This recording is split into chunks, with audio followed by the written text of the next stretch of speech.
This is a lesson about creating depth in a painting. Before we can start painting, there's a few basic concepts I want to cover. First, if you look at the little words on this spray can, they're not readable, they're just patches of gray. They're not distinct at all. When I zoom in on it, things become very clear. Black and white is right there, and interestingly, there's a spot of red over here that I'll bet you didn't notice. The reason you didn't notice it from far away is it too faded out to gray. Now this thing is only a meter away from the camera. Can you imagine the effect of fading out to gray that you get when you're talking at distances, for instance, of mountain ranges? Another concept is that when two things are overlapping one another, the one on top appears to be closer. And with two similar things, if one is much larger than the other, then the larger one appears closer. This last principle is not so obvious. Let's say that this is the Earth, and let's say that this is the atmosphere, and let's say that this is you, and you're this tall, and you're standing on the beach, and you're looking out at a boat that's on the horizon, and then looking past the boat way, way further. This is at least 50 miles. Now everybody knows that this is the blue planet, and it's the blue planet because the atmosphere is blue. If you look straight up, you look through very little atmosphere. Most of it is under 7 miles high. And after that, you're looking right into the dark of space. So what happens is when we look up, we see a very dark blue. Whereas when we look horizontally, we see a very light blue. And the further an object is away from us, the bluer it appears. We're going to use this principle a lot. Here's my quarter sheet of watercolor paper clipped to my plastic board. I have drawn some imaginary mountains here, some distant ones, some nearer ones. I've drawn a lake, a mountain lake, and I've also drawn an irregular line where I want a foreground. Just to make things a little bit easier for me, I am going to quickly wet my paper so that I don't get any hard edges if I pause for a little while during the painting. I'm going to use my sedimentary blue. It will be virtually impossible for me to get a smooth sky with this pigment. If I wanted a smooth sky, I would have used my non-sedimentary blue. But doing it this way will give me a watercolor look, which is what I want. I'm using a fairly thick paint here. I don't need it watery because the water is already on the paper.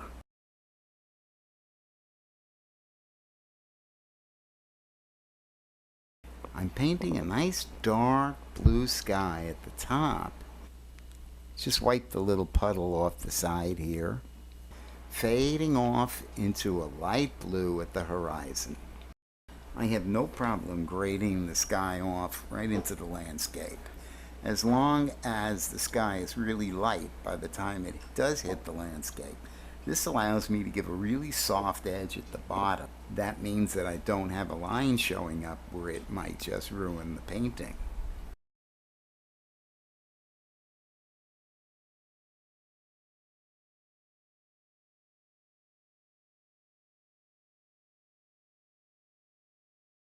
I want to use the same blue pigment for the lake that I used for the sky, and I want the value to be roughly the average value of the sky. This is all because water is reflective. It's going to reflect the sky, and as long as the edges of my lake are soft, which they are because the paper is still wet there, then I have no problem painting into it later. The paper's dry. I've moved my clips from the bottom to the top so that I can freely paint at the bottom. It's time to paint some mountains. Here's the strategy we're going to use. Let's start with the distant mountains. What we know about this mountain here is that though it's green, the green has substantially faded to gray. And because we are looking at it through a tremendous amount of air, the gray is turned blue. So what we should paint is a bluish gray. However, gray is boring, so I'm going to fudge it with purple. The blue we're going to use is the same blue as the sky, and that makes sense because it's the sky air that we're actually looking through. Now to this, I might want to add the very tiniest bit of red instead of the black and make a purple, a really light purple. That might be a touch too light. Let's see, let's try this. You can always add more. Let's paint these extremely distant mountains. We have one here.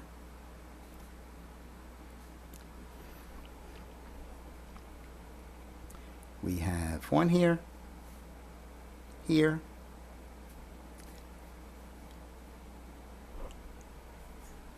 How about that? Purple, mountains, majesty.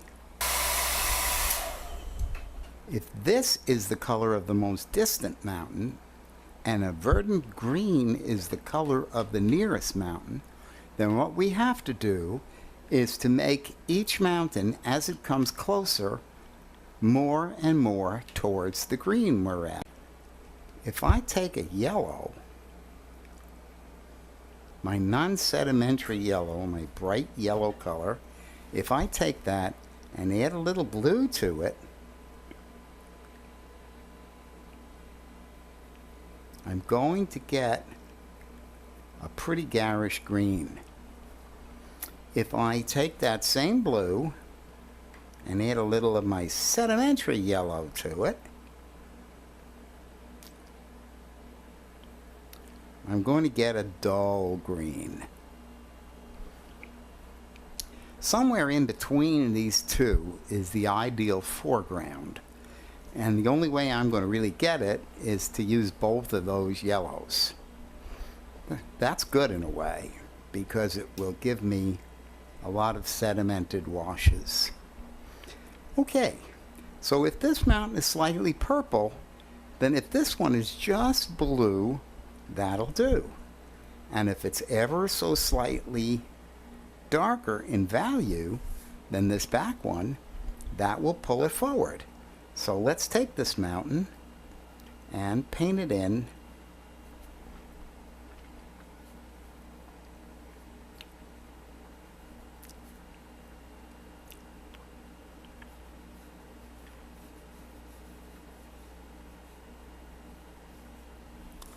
actually I want to bring this one forward, so I'll just paint it this way.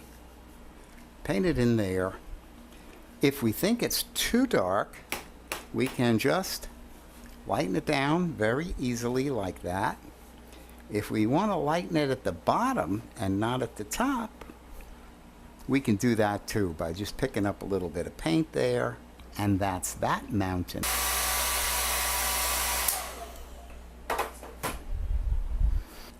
Let's bring this one slightly forward. We'll use the same blue, but we'll add just a little bit of our green here. Not much. Going slow. We're just going to bring this one a little bit closer. Not much closer.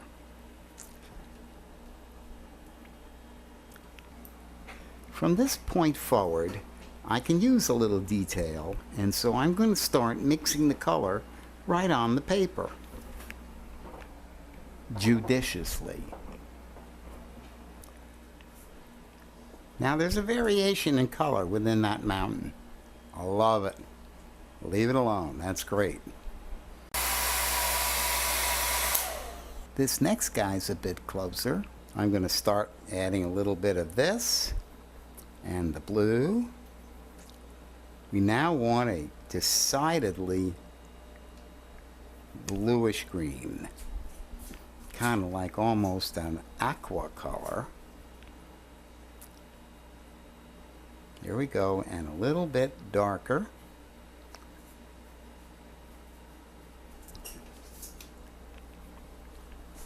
I think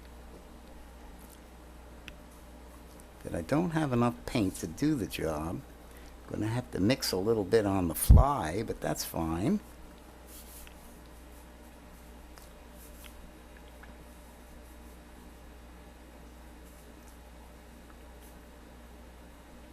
Okay. There we go. I think the top edge is a little strong, but that might represent a tree line. And I can certainly add a little bit below, strengthen that up, but not too much all the way down. That's good. And at this point, I'm going to stop worrying about wet edges, because if there's a little bleed from one end to the other, it'll just look like a tree line. I'm going to need a considerably bigger amount of paint for this one, so let's make a good sized blob of paint here, and a little of my cool yellow and a little of my sedimentary yellow. How am I doing? Maybe it could be just a touch more verdant. Oh yeah, okay.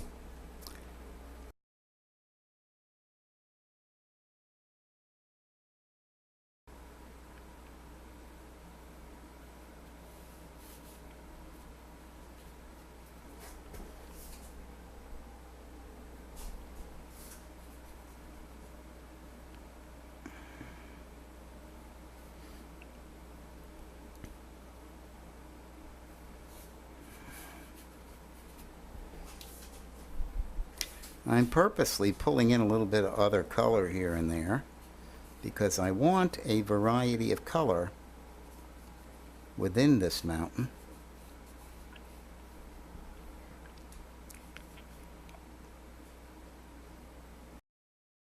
Now we're going to attack this mountain here and then the plain below it.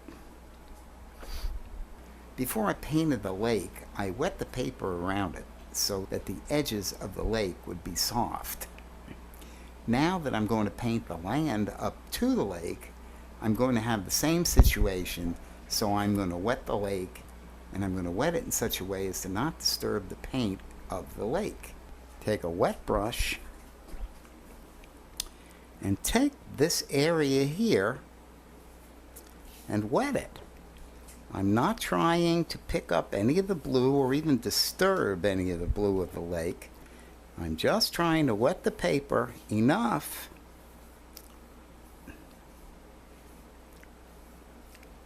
that I get control of the edges and keep them soft. Here is some yellow, a good amount. I don't know what I'm going to need yet, but let's get a good amount. I don't want to mess up my brush too much. I don't want to mess up my blue too much. Maybe bring in a little bit of this. Good. And let's bring in a ton of this blue.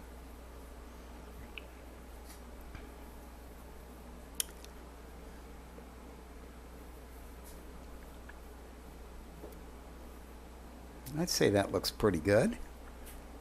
A little water, and come on down. I see that I've got some blue on one side of my brush and some yellow on the other. Love it. You got to make sure that this edge here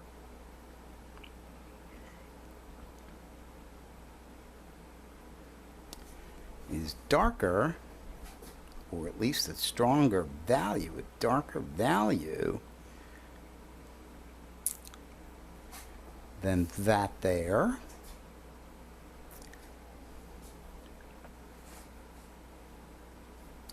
I don't want any hard lines forming here, so I'm going to keep going over them. I'm going to bring some tree lines or suggestions of something down off the mountain here and down onto the valley, and the valley is going to be a far more yellow-green because grasses tend to grow in the valley.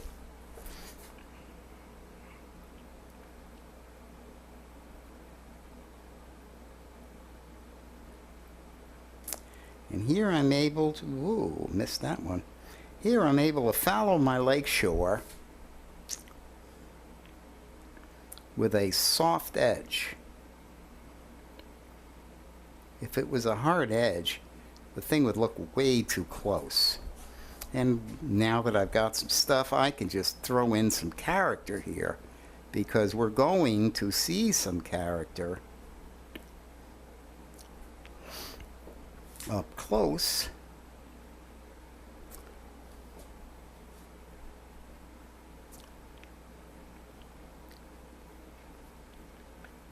I may want to take a very clean brush, a damp, clean brush, and just clean up these edges a little bit if I feel that it doesn't look good. I actually feel it looks great, but I did that to show you how. I want to make sure that our bottom is wet again.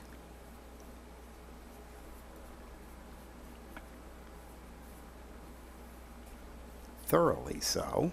And now if I can still see that foreground line, I'm going to put in some serious yellow.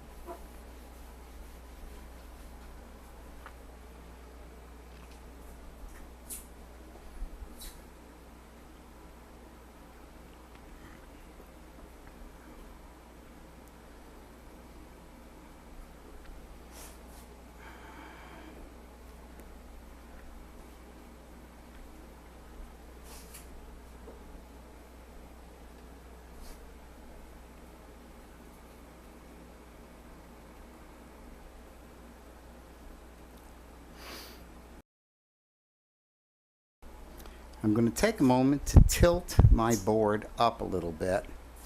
I'll just put this little spray bottle under it. I tilted the board because the area I'm working with is very wet, and I don't want stuff that I'm painting running up. I want it running down. Now I'm going to suggest some growy stuff. I'm going to use my sedimentary yellow, which will appear quite dark in this.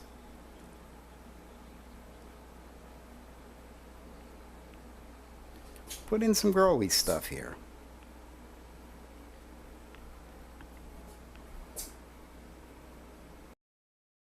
What I do not want to do is to keep this growy stuff uniform.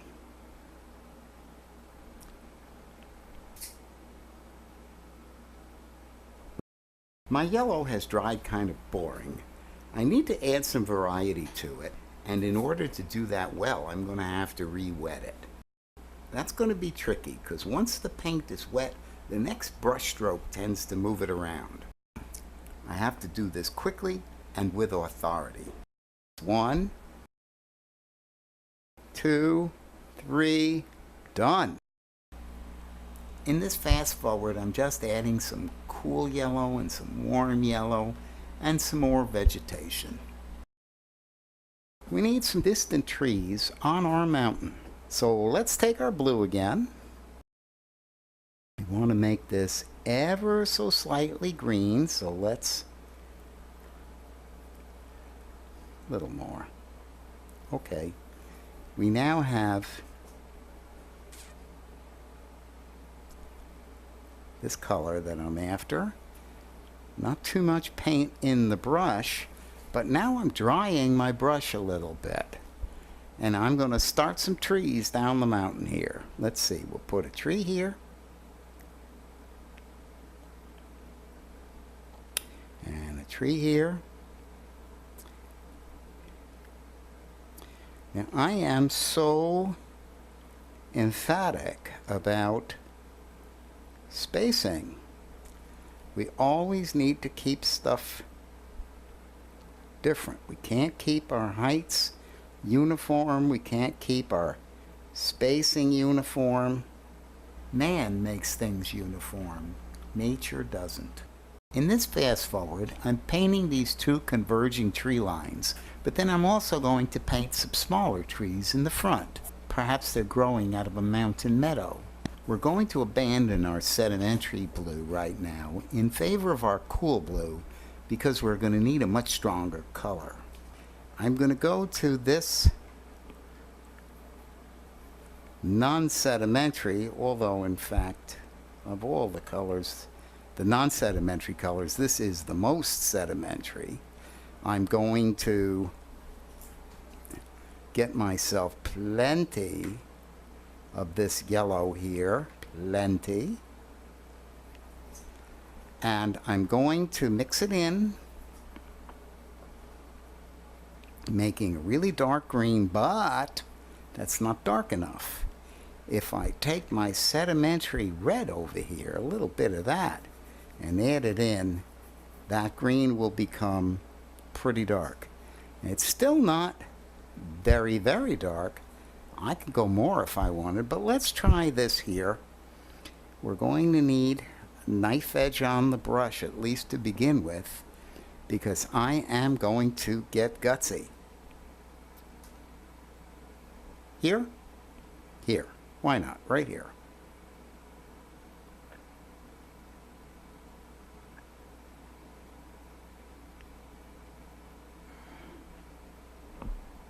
Gotta keep my line straight. I don't want a crooked tree.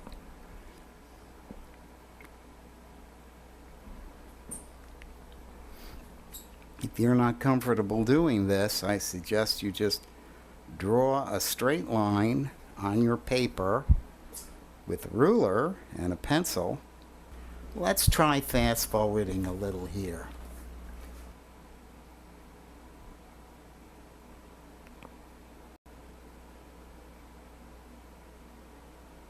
Here's the kind of trunk of that tree, wouldn't you say? Staying straight? Almost. Good enough. This is not watercolor anymore. This might just as well be oil paint. I'm using this paint at a thickness of pretty much straight out of the tube here. Again, my tree is very irregular. It's pretty straight, but it's very irregular. You see some little openings in there. You see all sorts of things. You don't see a nice uniform, cartoony sort of Christmas tree there anywhere. You see a tree the way it actually would grow. Now this is just a demonstration done under the pressures of filming a lesson. You can do a lot better if you take your time and work at it. But while I'm finishing up, look at the vast distances that I've created here. And you can do more. You can put in more trees. You can put in even darker trees. You could mix dead black and paint trees with that, and they would pop further forward. Anyway, this is how you create depth in a landscape.